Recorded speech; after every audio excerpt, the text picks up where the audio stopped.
ಅಣ್ಣ ನಿಮ್ಮ ಹೆಸರೇನು? ಸುಧಾಕರ್ ಅಂತ. ನಿಮ್ಮದು ಊರು? ಮಜ್ಗೆಪುರ. ಎಷ್ಟು ತೆಂಗಿನ ಮರ ಇದಾವಣ್ಣ ನಿಮ್ಮ ಹತ್ರ?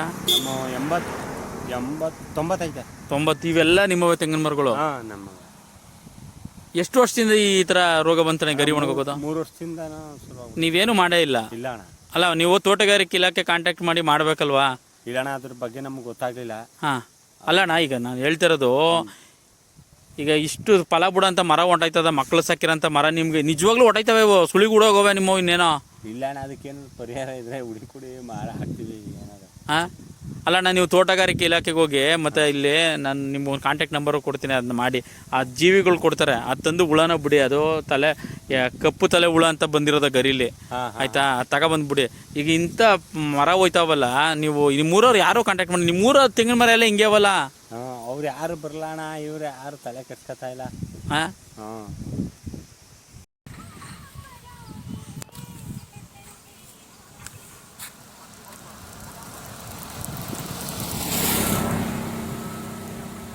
ನೋಡಿ, ಎಲ್ಲ ಪ್ರಾಯದ ತೆಂಗಿನ ಮರಗಳು ಈ ರೀತಿ ಗಣಿ ಒಣಗ್ತೈತೆ.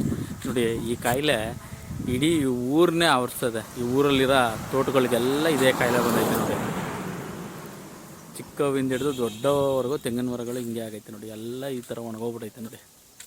ಗರಿಗಳೆಲ್ಲ ಹಿಂಗೆ ಒಣಗೋಗಿ ಸುಳಿಗೂಡ್ದೋಯ್ತವೆ ತೆಂಗಿನ ಮರಗಳು ನೋಡಿ. ಇದು KRS ಹತ್ರ ಇರೋ ಮಜ್ಗೆಪುರ ಅಂತ ಗ್ರಾಮ ನೋಡಿ. ಈ ಊರಲ್ಲಿರೋ ನಮ್ಮ ರೈತ ಬಾಂಧವರು ತೋಟಗಾರಿಕೆ ಇಲಾಖೆನ ಸಂಪರ್ಕ ಮಾಡಿ ಈ ಕಾಯಿಲೆಗೆ ಏನು ಮಾಡಬೇಕು ಅನ್ನೋದನ್ನ ತಾವು ಗಮನ ಹರಿಸಿ.